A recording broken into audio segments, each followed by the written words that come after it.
posso afirmar que, de longe, o tema que nós vamos abordar hoje é o que mais me assombra: abuso sexual. E se esse assunto também te causa arrepios, fica aqui e escuta o que a gente tem para falar. Eu vou conversar com a Marina de Almeida Borges, assistente social e mãe da Clarice. Sim. Ela é bacharela e mestra em Serviço Social pela Unesp Franca, pesquisadora nas áreas da diversidade sexual e de gênero, educação sexual e famílias, palestrante e perita social na Justiça Federal de Ribeirão Preto há 5 anos. Além disso, é criadora da página Milita Marina no Instagram, onde compartilha reflexões sobre a maternidade, diversidade e o serviço social. E no meio disso tudo, ela arrumou um tempinho para vir falar com a gente aqui, tá? Muito obrigada pela presença, viu, Eu que agradeço. Obrigada pelo convite. Obrigada. Vamos falar de um assunto que causa, como eu disse, arrepios mesmo, né? Só de falar eu já tô aqui arrepiada.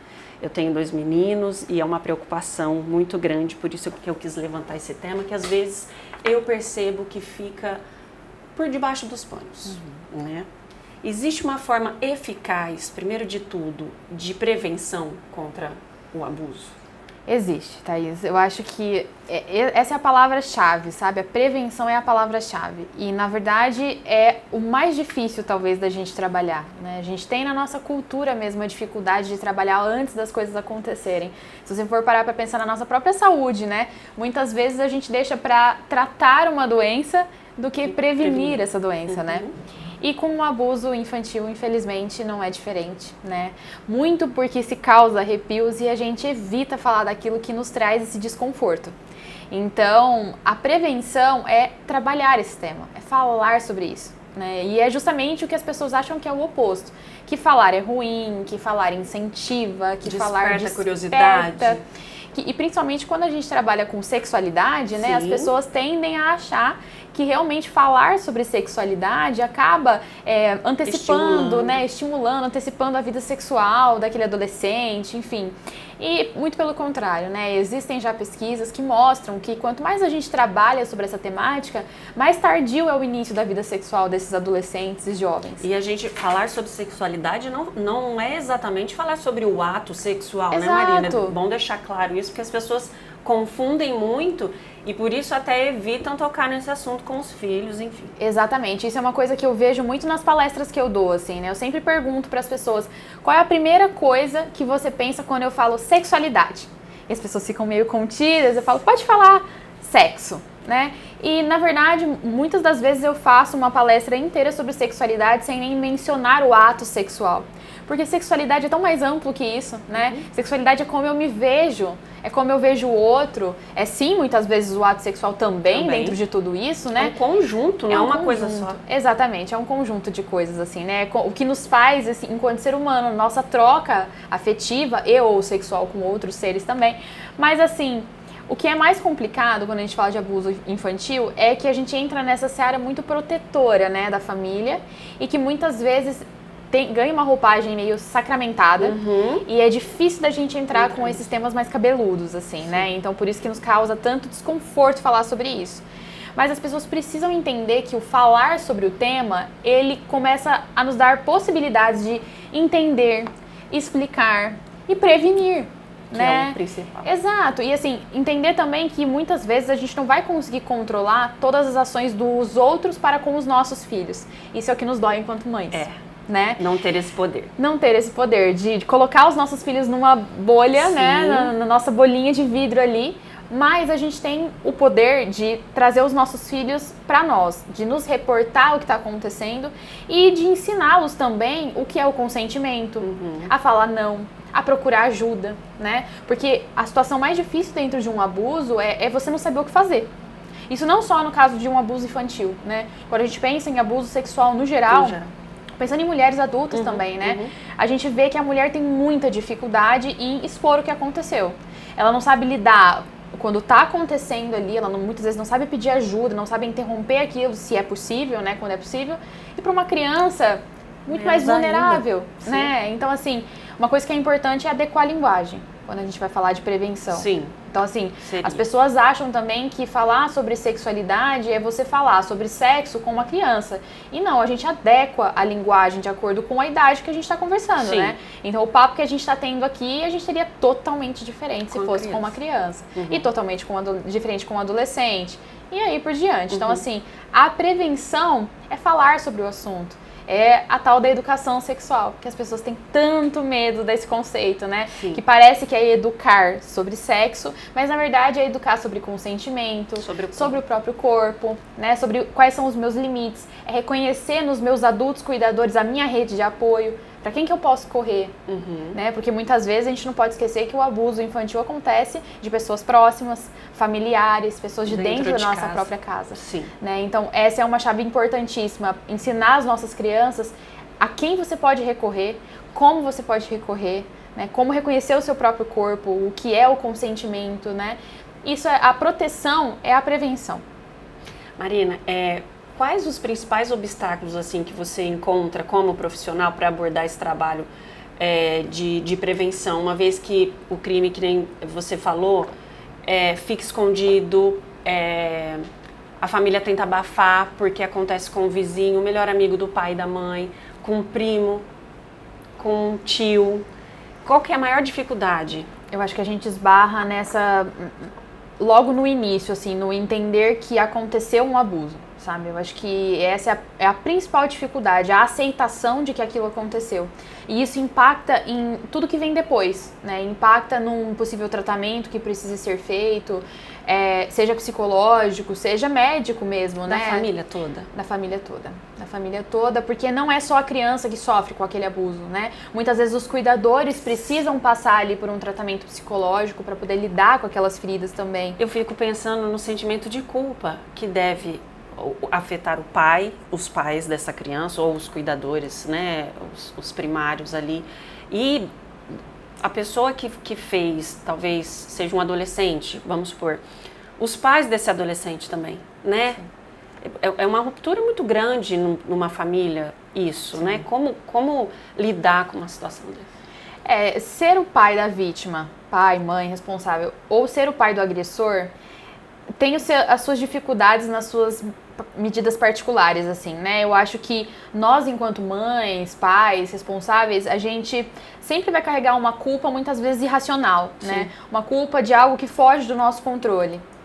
Mas eu acho que é um momento legal para a gente poder parar e nos repensar enquanto cuidadores dessas crianças, né? Qual é o tipo de educação que eu estou passando para essa criança? E ampliar o conceito de educação. Porque eu vejo que muitas vezes o conceito de educação está num conceito que exclui o consentimento e as vontades da própria criança, né? Então a gente muitas vezes ensina as nossas crianças, desde bebê, muitas vezes, eu tô com uma bebê pequena, né? E eu percebo quantas pessoas são invasivas com o corpo dela. E a gente, muitas vezes tem um bebê que chora ou que grita, que tá se posicionando ali, sim, com a vontade dele. Que é a forma como ele tem de se comunicar, né? Exatamente. E a gente não dá valor para isso. Como se aquele bebê fosse obrigado a ficar no colo de estranhos, sim, ou às vezes de familiares, mas que não importa naquele momento, sim, né? Qual é o grau de parentesco ali. Se a criança está demonstrando uma inquietação, que ela não está se sentindo confortável, por que a gente não faz o papel inverso, né? De entender o que ela está demonstrando, de acolher aquele sentimento, ainda que para nós não faça sentido. Bom, você não quer ir no colo da vovó ou do vovô, do titio ou da titia, né? E aquilo é como se fosse uma afronta. A vontade do adulto sempre prevalece para a vontade da criança, né? E a gente não consegue muitas vezes ouvir o que eles estão nos mostrando. A criança começa a entender que a vontade dela não vale nada, que o não dela não vale nada. Se o meu não vale nada, eu estou vulnerável, não só para dentro de casa, mas para fora de casa, né? E a gente percebe isso num comportamento muito repetitivo nas mulheres, principalmente. Quando a gente vê mulheres adultas com uma dificuldade absurda de dizer não, seja em casa, seja no relacionamento, com amigos, no trabalho, né? Quantas vezes a gente tem dificuldade de dizer não? Muitas vezes. Porque a gente é tolhida desde muito cedo, né? E isso passa por, né, pelas nossas vontades, pelo nosso corpo. Então, assim, eu percebo que a grande dificuldade tá logo no início, no momento em que acontece uma situação de abuso e a gente não quer reconhecer que aquilo aconteceu. Justamente para não ter que lidar com todas essa dor, né? É uma teia de aranha, vai pegando todo mundo, né? Toca na sua dor, toca na dor do seu filho, toca na dor dos pais daquele agressor, daquela pessoa que muitas vezes está próxima de você, né? Estremece tudo, só que é a mesma coisa que a prevenção. Não lidar não é o caminho, né? Isso é uma coisa, Thaís, que eu fico pensando sempre. As pessoas acham que esquecer é o caminho. Para a gente poder seguir em frente, a gente precisa revisitar aquela dor, que a gente precisa lidar com aquela dor. Esquecer não é simplesmente o caminho, em algum momento ela vai voltar.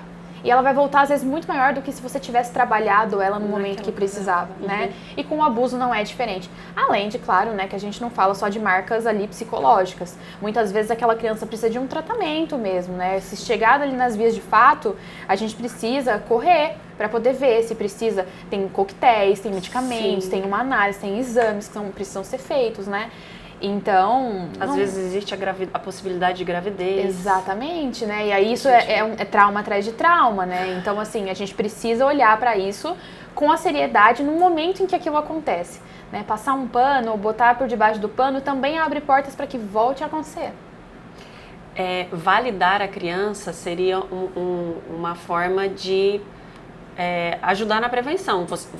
Quando você valida ela, os sentimentos dela dentro de casa, é uma forma de deixar ela com uma autoestima, né, fortalecida, empoderada. Com certeza, porque a criança entende que o que ela tá te falando tem relevância, né? O que ela tá trazendo para você leva a sério.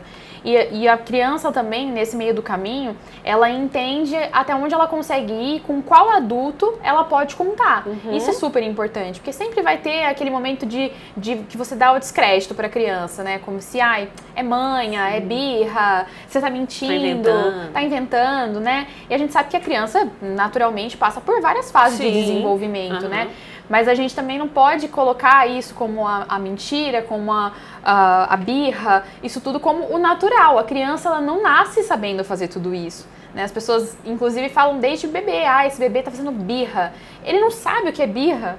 Ele não sabe o que é barganhar atenção. Ele sabe o que ele precisa fazer para ganhar aquilo que ele precisa, o que ele quer, né? Eu quero o colo da minha mãe ou do meu pai, eu vou chorar, né? Então, assim, ele aprende o comando e a consequência. Ele não sabe o que é barganhar, sabe?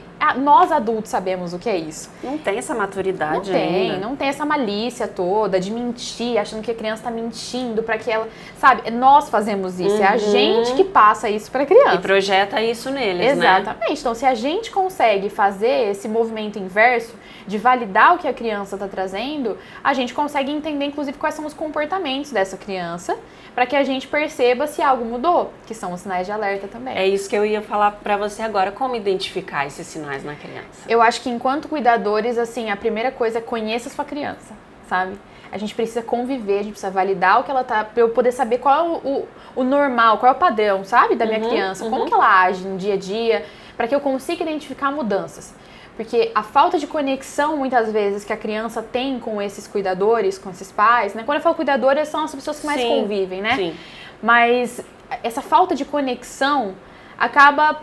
É o que muitas vezes acaba ampliando esse espaço para que a gente não perceba esses sinais quando eles acontecem. Abre brechas, né? Abre brecha, porque a gente não está conectado com a nossa criança e a gente não consegue entender quando ela muda o comportamento. Né? Então, pode ter uma mudança de comportamento em padrão de sono, a gente pode ter uma mudança de comportamento, por exemplo, a criança que já está mais crescidinha, ela volta a fazer xixi na cama, né? Então, pode ter questões biológicas, mas pode ter questões psicológicas também, né? Então, um medo repentino que ela possa começar a demonstrar, né? Ficar mais arredia, ficar mais trancafiada dentro do quarto. Então, assim, não é só uma coisa, você tem que fazer uma leitura completa. Olha, tem alguma coisa estranha no comportamento da minha criança.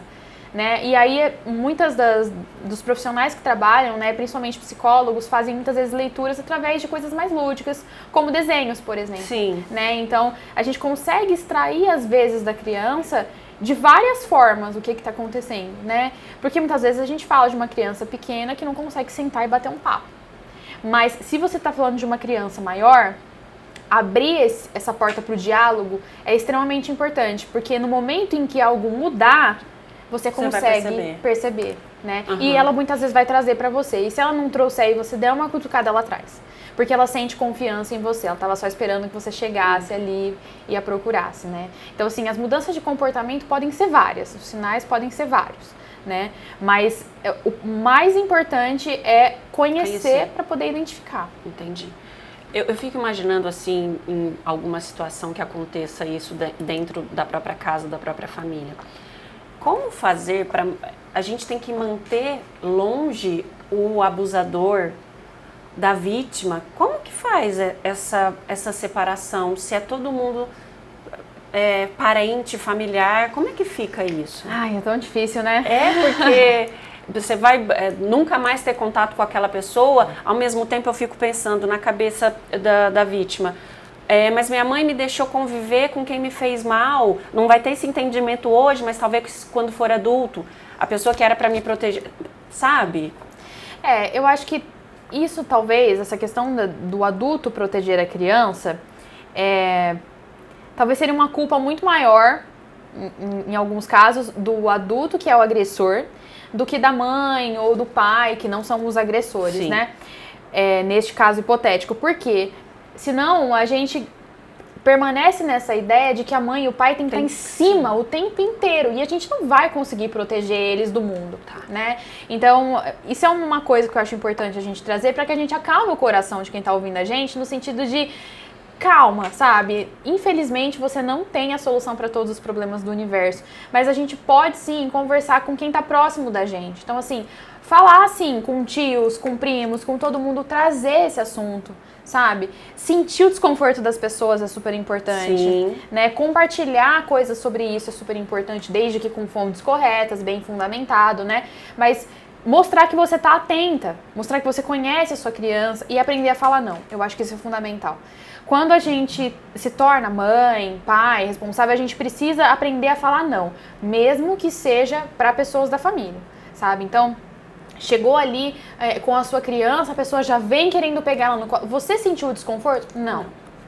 Espera um pouquinho, deixa a minha criança se habituar com o lugar, deixa ela entender onde ela tá, principalmente um bebê que não entende, né? Agora vai crescendo, vai entendendo, você vai explicando, esse é o fulano de tal, né? Sentar no colo.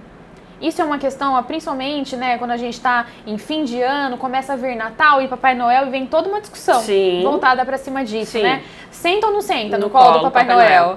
E isso de sentar no colo do Papai Noel é uma coisa que eu percebo que a gente precisa sentir enquanto adulto e aí ver a idade da sua criança para poder ver o quanto ela vai conseguir entender, né? Eu, por exemplo, tô com uma bebê pequena Sim. e a gente foi levar ela para ver o Papai Noel, né? Eu adoro Natal e eu queria muito, assim, trazer um pouco dessa sensação para ela, ainda que ela não entenda muito Sim. bem o que é isso, né? Mas ver as luzes, ver as coisas arrumadas, assim, eu tava louca por isso. Levamos ela para ver o Papai Noel. Só que eu não pude ir nesse dia, então quem levou foi a minha esposa.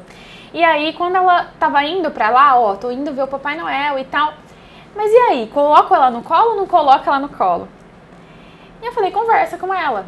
Conversa com ela. Você vai estar junto. Isso é uma coisa importante, né? O quanto nas situações a gente consegue estar fisicamente presente e de olho, e quando a gente não está, né? E aí, de acordo com a idade da criança, você consegue nortear. Orientar. Olha, enquanto eu tô aqui, tudo bem, né? Se você tá ali olhando aí, nesse momento você consegue proteger. Sim. Mas é prepará-lo para quando você não estiver, né? E naquele momento a gente estava ali junto com ela e eu falei, coloque ela no colo se você se sentir confortável, né? Então, assim, converse com ela, explique quem é o Papai Noel, explique o que a gente está fazendo ali, explique que o Papai Noel acolhe as crianças, né? Traga essa questão lúdica que pra nós a gente acha muito bacana pra primeira infância, né? E esteja com ela. Se você notar qualquer tipo de desconforto ou se você notar qualquer tipo de desconforto seu vendo a reação do Papai Noel com ela, né? Você é a responsável para poder mudar ali aquela situação. Bom, vi ali que de repente aquela pessoa pegou ela de um jeito diferente, colocou ela no colo mais próximo da genitália, sabe? Me deu um desconforto? Tira. É você quem tem o papel naquele momento, que está presente, de mudar, né? E aí ela se sentiu muito mais tranquila, porque quando ela foi, ela sentiu tranquilidade, né? O Papai Noel tava ali. Você sente a energia da pessoa também, né, na situação. Ela ficou mais tranquila, ele colocou ela próximo do joelho, né? Ele segurou ela de uma forma mais distante, assim, mas foi super receptivo. A nenê não chorou, né? Então, assim, tem todo um contexto. Deu tudo certo. Agora, com os familiares, não é diferente. A gente precisa sentir o quanto a gente confia naquela pessoa, para deixá-la sozinha com os nossos filhos, né? Isso é extremamente importante. Mas passando para os nossos filhos o que eles têm que fazer também, caso algo a gente aconteça. não esteja. Exatamente. Porque realmente a gente não vai estar o tempo todo com eles. E pontuar para os nossos familiares aquilo que a gente gosta e aquilo que a gente não gosta. Principalmente porque a gente lida muitas vezes com pessoas mais velhas e que tem outro pensamento, outra forma de agir, acha que dar o beijo no vô, que sentar no colo é normal, que a criança tem sim que fazer, né? E eu acho que sendo de uma geração e que está discutindo sobre isso, é nossa função pontuar, sabe? Quer a pessoa goste, quer não. Com cuidado, com carinho, né? O que você pode oferecer ali, porque eu acho que ir pro embate também muitas vezes não é a solução, né? Falando numa esfera de prevenção, exatamente, de educativa, sabe? Sim. Ir pro embate não resolve. Então, assim, apresente aquele tema, olha, eu não gostaria que você fizesse dessa forma, né? A gente tá tentando ensinar ela de uma forma diferente. Eu sei que no seu tempo era de outra maneira, mas no meu é desse jeito. É assim que eu acredito, a educação que eu quero passar pra minha filha, né? Então, assim, construir esse espaço e se posicionar. De um jeito respeitoso, porém assertivo, né? Exato, porque afinal você é responsável por aquela criança, né?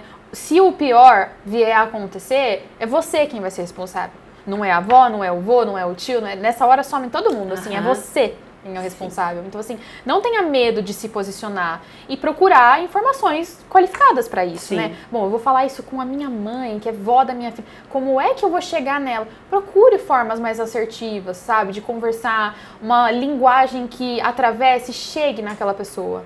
Eu sempre estive muito preocupada com isso, assim, em todas as minhas pesquisas eu me voltei para a questão da linguagem, porque quando a gente fala de temas tão sensíveis e tabus como diversidade, a gente tem essa dificuldade. Como é que eu falo com gerações diferentes sobre um tema que é tabu?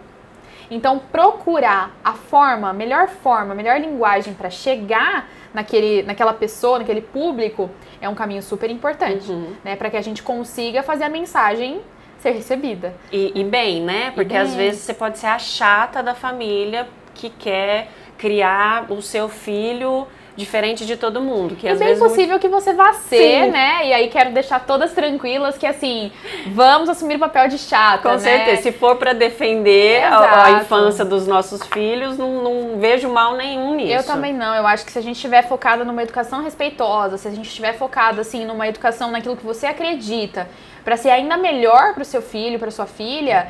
Então, estamos juntos no papel de chata, né? Vamos todas receber o prêmio de chatas do ano. Exatamente. Ó, identificado o abuso, como que os pais lidam? O que o pai tem que fazer? Onde o pai procura ajuda?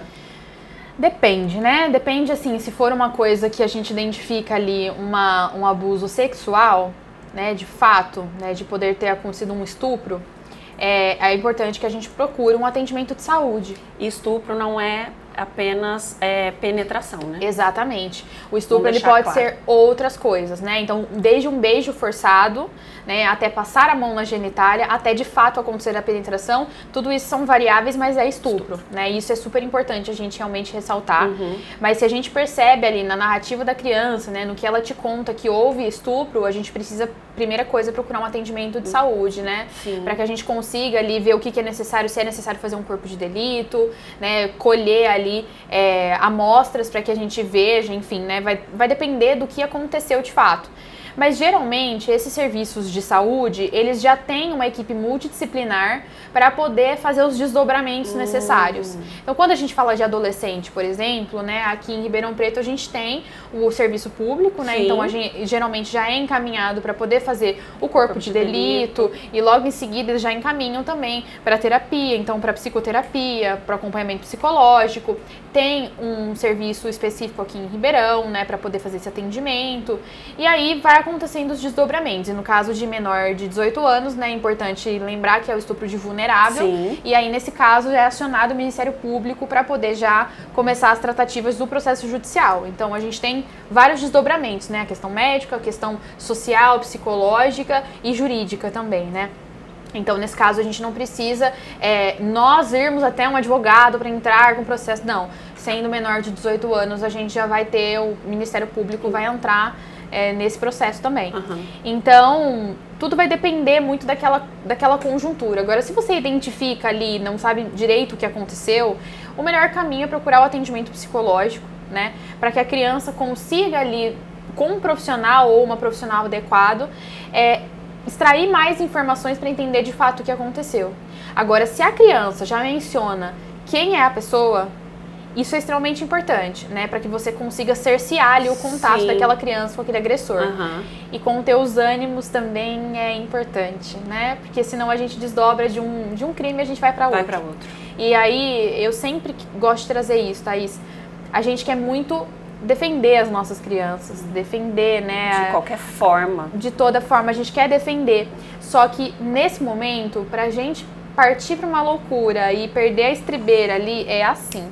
Só que aí, quem fica sem você é a sua criança. Então, assim... No momento que ela mais precisa. Exatamente. Então, respira fundo, sabe? Procura ajuda. E, inclusive, você procurar ajuda também enquanto adulto, porque isso é extremamente importante. Eu já acompanhei um caso de muito perto, de dentro da minha família, assim, que eu acompanhei esse caso, e assim, os adultos ao redor terem feito acompanhamento psicológico, mesmo que não era, ao meu ponto de vista, não foi o tempo ideal, deveria ter dado uma continuidade, mas assim, fizeram por um tempo ali, foi extremamente importante, para que inclusive a gente não caia em discurso de culpabilização da vítima, que acontece. Nossa. Eu já acompanhei um caso muito de perto, né, que foi uma situação de abuso sexual de adolescente, e na minha percepção, acompanhando assim os adultos ao redor da vítima terem feito psicoterapia, foi por um tempo curto, mas eles fizeram, foi extremamente importante, justamente para que a gente não caia em discursos como a culpabilização da vítima, que infelizmente isso ainda acontece, né?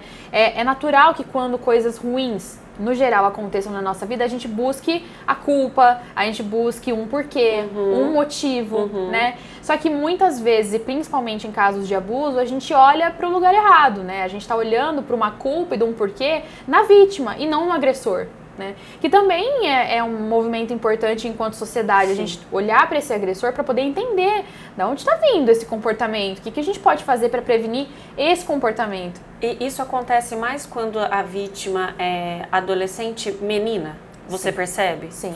Essa culpabilização. Sim, porque aí a culpabilização ela vem muito carregada do machismo também, né? Que é infelizmente, uma coisa que atravessa a nossa sociedade desde muito cedo. Se você for parar pra pensar, as meninas, tanto as meninas quanto os meninos, já têm um futuro traçado ainda dentro da barriga da mãe, né? Então ali a gente identificou ali no ultrassom, se tem vagina é um caminho, se tem pênis é outro, né? E a gente pode fazer esse movimento, inclusive eu sempre faço essa dinâmica assim nas palestras que eu estou, para as pessoas se colocarem para pensar, né? Então vamos tentar fazer aqui para as pessoas pensarem também. Estou grávida, fiz meu ultrassom, identifiquei uma vagina. O que é? Menina. Menina. Sem dúvidas. Obviamente. Menina. Ah, então tá bom. Eu vou ter uma menininha e aí eu vou pintar o quartinho dela. De que cor? De rosa. De rosa. E aí eu vou comprar um bichinho de pelúcia pra colocar em cima do bercinho dela. Geralmente vai ser o quê? Rosa. E bem provavelmente que seja uma boneca, né? Aí essa criança vai crescer. E aí ela vai começar, depois que passou ali da época dos bodies, ela vai começar a usar roupinhas. Que tipo de roupa ela vai usar? Vestido. Vestido. E aí eu vou pedir, como ela tá de vestido, eu vou pedir pra ela sentar de um certo jeito, né? Então assim, né? De perninha fechadinha. Exatamente. Só que isso limita até algumas brincadeiras, né? Então bem provável que eu não deixe ela brincar assim num pula-pula ou em algumas outras coisas, né? Principalmente se tiver outros meninos brincando, porque a menina é muito agressivo, né? Então, a menina assim, é mais delicadinha. É mais delicadinha, mais frágil, eu vou conter. E aí, conforme ela for brincando, eu vou colocar ela pra brincar com alguns tipos de brinquedo, que geralmente vão ser... Fogão, vassourinha, panelinha. Porque afinal um dia ela vai ser... dona de casa. Exatamente. Então assim, é rápido, tá vendo? O pensamento é rápido, a gente não precisa pensar muito. Se a gente pensa muito, geralmente a gente vai encontrando outras possibilidades. Mas essas primeiras que vêm na nossa cabeça mostram quando isso está enraizado. Aí ela brincou ali de casinha, chegou na adolescência, quer começar a namorar. Não vou gostar, né? Porque não, ela tem que, né, se preservar. Lógico. Mas aí ela vai começar a namorar, vai ter parceiros e tal. Quantos parceiros ela pode ter? Um só, geralmente, né? Por favor, né? Não, a menina tem que se preservar, mais que um, que isso. E aí ela vai pra balada, e aí ela vai ficar com os menininhos e tal. E aí, beleza. Cresceu, vou pra faculdade. Qual tipo de profissão ela pode seguir? Ai, sei lá. Psicóloga, É. assistente social, enfermeira, Sim, professora. enfermeira, eu pensei em enfermeira. Enfermeira, professora, né? Dentista, talvez. Dentista. E aí, depois que ela vai nessas profissões que geralmente estão associadas ao cuidar, percebe? Professora, psicóloga, assistente social, cuidar, né? E geralmente ela não participa muito da vida pública, então assim, você não vai ver ela tão exposta. Não. Então assim, advogadas, engenheiras, juízas, existe? Claro que existe, né? Mas o quanto é a primeira opção? Tudo bem, se formou, tá trabalhando e tal, vai casar. Casou, o que a gente espera? Que tenha filhos. Aí ela teve um, o que a gente espera? Que tenha outro. Aí a hora que teve o segundo, o que a gente espera? Que tenha outro. E a hora que chegou no terceiro? Fala, já chega, né, bem? Aí Tá já bom. chega. É. E depois que ela teve o filho, a gente espera que ela volte a trabalhar? De jeito nenhum, quem vai cuidar das crianças? Mas aí se ela volta a trabalhar, a gente julga porque ela voltou. Sim. E se ela não volta a trabalhar? A gente julga porque ela não voltou a trabalhar. Exatamente. Então, assim, é ingrato ser mulher. E, assim, é maravilhoso ser mulher. Sim. É maravilhoso e é ingrato justamente porque a gente tem que defender coisas tão básicas como um brinquedo para uma criança, uma cor, né? Algo que, assim, é da nossa cabeça que a gente tira isso. E isso é a dificuldade que as pessoas têm, de entender que tá tudo bem mudar, sabe? Se eu aprendi de uma forma, tá tudo bem eu fazer de outra. Que a hora que eu ofereço ali uma cor diferente, não muda absolutamente nada. Além de uma ampliação de percepção de mundo. Que quando eu ofereço um brinquedo de casinha, é super legal, porque vai preparar aquela menina para uma vida adulta. Pra ser independente. Exato. Mas que a hora que eu ofereço para um menino, eu preparo para a mesma coisa. Exatamente. Né? Então, assim, não é nada mais do que isso. Que se eu oferecer uma boneca, eu tô ensinando o cuidado, a gentileza, a delicadeza para um e para outro. Né? Então, tem a mesma função o brinquedo para as duas crianças. Exatamente. Então, assim, de gênero. As pessoas usam muito esse discurso, né? Não, eu não vou dar tal brinquedo porque ele vai... Sim, ele vai fazer alguma coisa, ele vai trazer uma consequência, ele vai trazer um aprendizado. Mas a gente tá olhando por outra ótica. A gente tá misturando um aprendizado a partir de um brinquedo com orientação sexual, sabe? Não tem nada a ver uma coisa com a outra. A gente só tem que ampliar nossa visão de mundo. A gente pode construir pessoas mais empáticas, pessoas mais cuidadosas. Pais mais participativos. Pais mais presentes, participativos, né? Então, assim, tudo tem uma função social. A gente só precisa estar aberto para poder enxergar as várias possibilidades, né? Sim. Marina, a gente falou sobre o abuso, a negligência, né? Se for comprovado que os pais foram negligentes, algum abuso recorrente, eles podem perder a guarda da criança? Podem. Podem, a guarda da criança, você ser o tutor ali, né? Você ser aquela pessoa responsável por aquela criança, requer responsabilidades, né? E se comprovado que sob a sua tutela aconteceu alguma coisa que poderia ser evitável, né, com certeza você vai ser julgado por isso, né? E você pode sim perder a guarda, que vai, né, aí vai analisar a construção daquela família para enxergar o responsável mais adequado para poder ficar, a criança ficar sob responsabilidade dessa pessoa. Sim. Mas sim, os pais podem ser responsáveis por isso. Mas aí varia, é muita especificidade de cada caso, sabe? Mas sim, os pais podem ser responsabilizados, com certeza. Você me disse sobre o sistema de acolhimento, né? Quando acontece um caso desse, o sistema público. É eficaz esse atendimento? Se não for, você acha que poderia ser melhorado? Como é que funciona? Olha, falando aqui de Ribeirão Preto, né? Como eu acompanhei de perto, principalmente esse caso que eu citei, eu percebi que as profissionais que estão nessa linha de frente, elas têm experiência, né? Geralmente são profissionais que estão nessa área já há muito tempo. Então eu fiquei mais tranquila porque eu não senti esse despreparo. Muito pelo contrário, eu vi que na necessidade ali que houve de acolher um dos adultos cuidadores, inclusive, que estava ali numa necessidade psicológica, assim, estava muito desesperado, foi oferecido esse atendimento, então foi feito um acolhimento ali para ele também. Então, eu senti muita segurança nessas profissionais. O que eu acho que constantemente a gente precisa é ter uma reatualização, né? Seja na própria temática, seja no próprio atendimento ao público. Que muitas vezes, quando a gente fala de funcionários públicos, a gente tem eles muito jogados. Sim. As pessoas têm essa visão negativa, né? Como se o funcionário público, por si só, ele não quer fazer nada, não quer trabalhar. Mas muitas vezes a gente não tem nenhum tipo de continuidade no cuidado, né? No aprimoramento daquele profissional. Às vezes a estrutura ali, né? Justamente. Uma sobrecarga também de atendimentos, né? Porque são pessoas atendendo pessoas. A gente esquece disso, né? Sim. Parece que é uma máquina atendendo um outro ser humano. Sim. Mas imagine você ser uma psicóloga, uma assistente social, uma enfermeira que todo dia atende vários casos de abuso. Se a gente já ficou arrepiada de tocar nesse assunto, imagine todos os dias você atender vários e ouvir vários relatos e ver várias situações. Então, assim, não é um trabalho simples, não é um trabalho leve. Precisa ter suporte. Precisa ter suporte, inclusive psicológico também. Né? Por isso, muitas vezes, né, os profissionais, principalmente da psicologia, fazem terapia, né, para poder lidar com os respingos disso em si próprios, né? Como é que eu vou estar bem ali para fazer um atendimento de qualidade se eu mesmo não estou sendo cuidado, né? É ser cuidado para poder cuidar. Então, é um serviço que é forte aqui em Ribeirão Preto, principalmente por ter a existência do HC, né? Então, dentro do HC a gente tem um acompanhamento todo ali físico, né, quando acontece uma situação principalmente de estupro, né?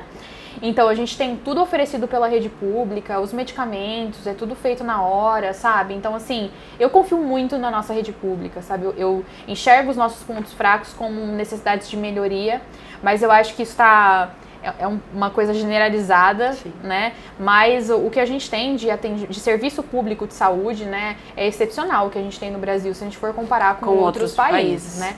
Então, tem as nossas necessidades de melhoria, mas assim, eu não deixo de procurar e sempre falo para as pessoas, procure o atendimento.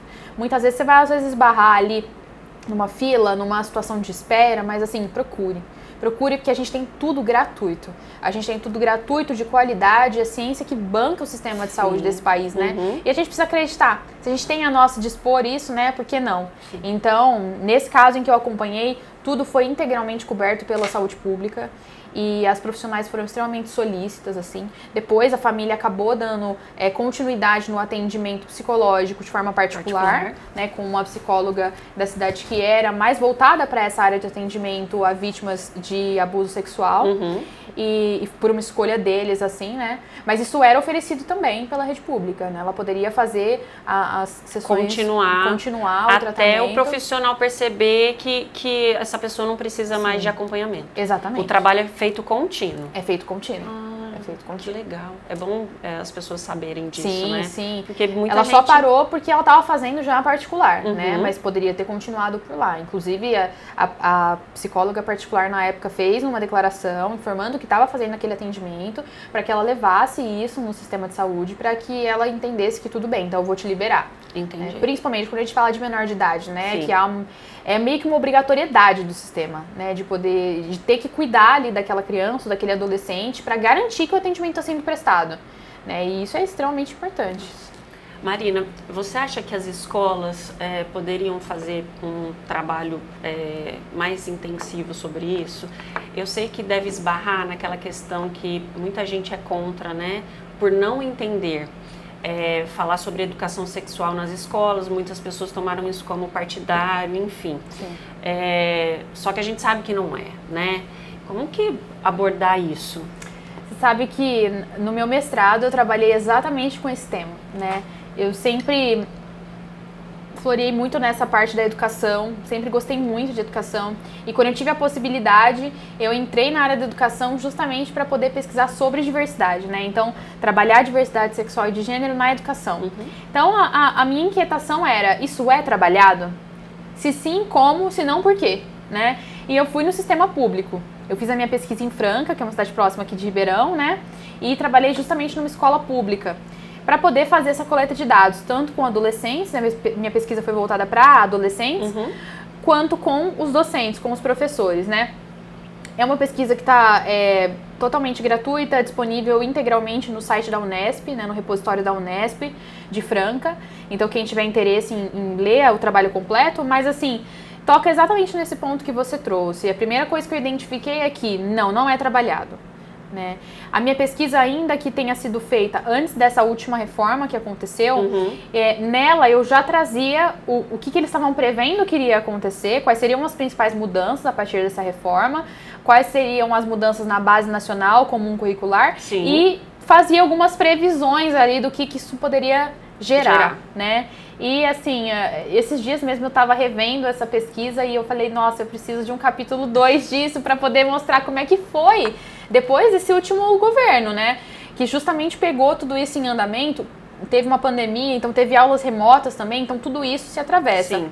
Mas assim, esses temas que antes eram tidos como temas transversais, eles deixam de aparecer nesse novo cenário, né? Então, se você fizer uma pesquisa, né, eu faço na minha pesquisa, inclusive, uma pesquisa de palavras-chave dentro da base nacional comum curricular, e você não encontra nada voltado para diversidade, para gênero, nada.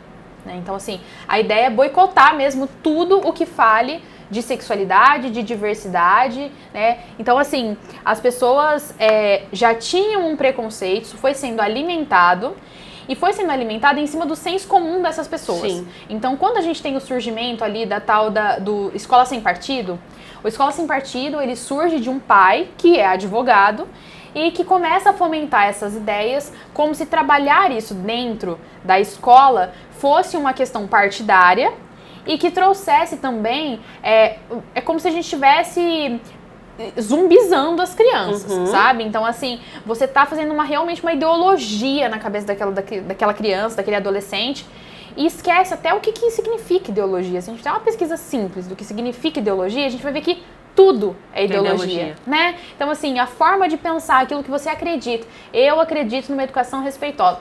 Parabéns, você segue uma ideologia, né? Eu sigo a direita, eu sigo a esquerda. Parabéns, é uma ideologia também, né? Então, só que isso ganha força justamente na falta de conhecimento das pessoas. Então, o Escola Sem Partido vem movimentando e vem trazendo esse conceito da ideologia de gênero, que seria a ideia de que dentro de sala de aula, falar sobre questões de diversidade, sobre educação sexual, seria incentivar as crianças e adolescentes a se transformar, olha a série de problema, a se transformarem em gays, lésbicas, bissexuais, travestis, transexuais. Então, assim, eu fico pensando, sabe? Eu não sabia que a gente tinha tamanho poder, né? Muitas vezes eu me questiono. E aí eu até comecei a fazer uma brincadeira nas minhas palestras, que ao final de cada palestra eu pergunto, né? Eu queria que agora levantasse a mão quem sai daqui mais gay, mais lésbica, mais trans, né? Porque não muda em nada. Mas levanta a mão agora quem sai daqui um pouco mais empático, um pouco mais reflexivo, um pouco mais disposto ou disposta a parar e falar, nossa, peraí um pouquinho. Deixa eu refletir. Deixa eu olhar pra minha linguagem. Será que isso afeta alguém? Às vezes pra mim não faz diferença, mas será que afeta outra pessoa?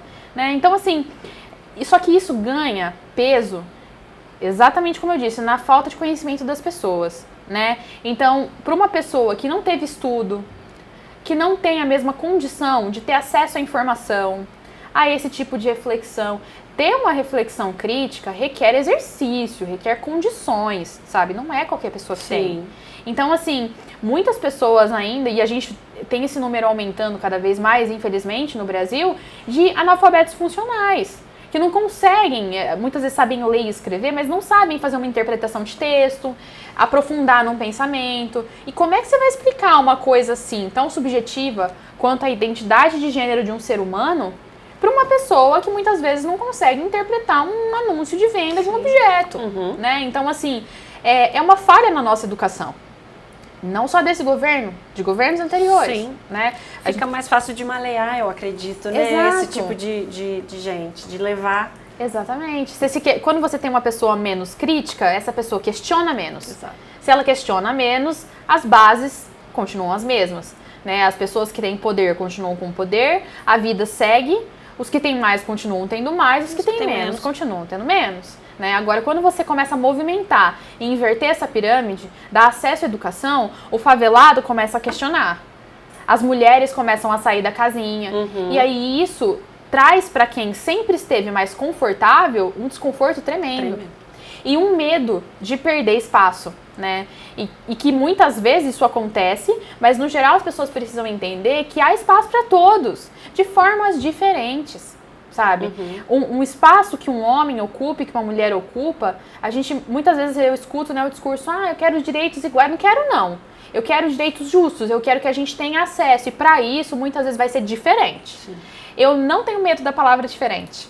Eu vejo que as pessoas têm muito medo da palavra diferente. Eu tenho medo da palavra desigual. Quem transforma a diferença em desigualdade somos nós. A diferença pela diferença, ela é bonita, ela existe, ela tá aí para ser vivida. Quem transforma isso numa desigualdade, é aí que mora o problema. Então, assim, eu tenho muito medo dessa desigualdade. Marina, você acha, trabalhando já com essa temática, o abuso acontece em qualquer classe social? Qualquer. Ou tem crianças que são mais vulneráveis?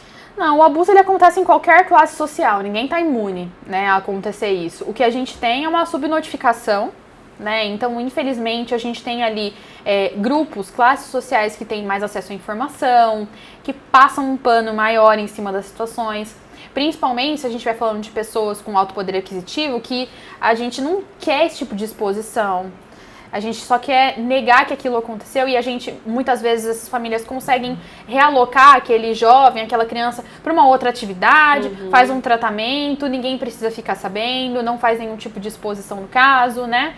Agora, o abuso em si, ele não escolhe, assim, ele não tem classe social. Todas as pessoas, crianças, adolescentes, adultos, idosos, né, estão vulneráveis, né, é uma coisa do ser humano que a gente precisa trabalhar muito ainda, mas há as classes em que aquilo é mais notificado e aquilo é menos notificado, aqui a classe onde a pessoa tem condição de lidar com isso e aqui ela não tem condição de lidar com isso, aqui a gente tem acesso, por exemplo, se a gente tem um estupro e a gente tem uma gravidez indesejada, a gente tem a classe que morre tentando fazer um aborto legal e a gente tem a classe que paga um tratamento particular e ninguém nunca fica sabendo.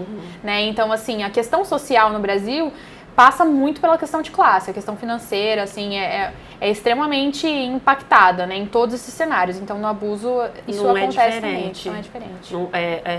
Tudo vai depender da sua classe social, como você vai abordar não só o assunto. Não só a classe, né, mas a raça também. Então, tem vários recortes que atravessam essa questão. Então, se a gente fala, como a gente já falou, da questão de gênero, né, então acontece o abuso tanto com meninas quanto com meninos. Sim. Mas com meninos, talvez isso seja ainda menos falado. Né? Porque as meninas, elas estão mais vistas, elas estão mais vulneráveis, porque o corpo da mulher, para a sociedade, é violável o tempo todo, o tempo todo. É propriedade pública. É propriedade pública. Isso quer dizer que meninos não sofram com abuso? Pelo contrário. Basta a gente ver, né, cenários como, por exemplo, a ginástica. Sim. Os escândalos que a gente acompanhou já na ginástica, tanto na masculina quanto na feminina, né? Então, assim, a gente tem espaço, a gente tem pessoas, a gente tem abusadores em todos os espaços. Mas a gente tem situações em que são mais escrachadas, assim como quando a gente fala de sexualidade, da população LGBT, todas essas pessoas dessa sopa de letrinhas, elas sofrem violência de uma certa maneira, mas a gente vê um índice de assassinatos e de violências mais intensas com pessoas trans, por exemplo, né? Que também é uma população muito mais vulnerável, então não significa que o outro não sofra, mas a gente tem casos em que isso é mais escrachado, mais violento. Né? Então, as mulheres por uma questão de gênero, pessoas pobres por uma questão de classe, pessoas negras por uma questão de raça. Né? Então, quando somam esses fatores, a violência vai ficando cada vez mais intensa. Então, violência sim, está presente para todo mundo, de formas diferentes. Né? Mas esses recortes são os que trazem assim, intensidade. Sim. A melhor forma vai ser sempre a prevenção, né? Sim. Prevenir, ouvir seu filho, ouvir a sua criança, validar o que ela sente, o que ela fala, para ela ter no cuidador, ter no pai, na mãe, na avó, enfim, quem for, aquele suporte. Exato, e conhecer o assunto, falar sobre isso. Você não precisa ser uma pessoa com mestrado, doutorado, né? Não precisa. Você precisa estar aberta a conhecer esse assunto. A entender que da mesma forma com que você estuda para a introdução alimentar do seu bebê, sim, sabe? Que você estude para uma educação respeitosa, para que você estude para uma proteção, para uma prevenção, para que você não tenha medo de falar sobre isso. Se a gente, eu vejo tantas mães, né, tantos pais por aí dizendo que eu quero ser porto seguro para o meu filho, né? O porto seguro, ele não é só o lugar onde você estaciona, onde você passa segurança. Para ter segurança, você precisa estar por dentro do que está acontecendo.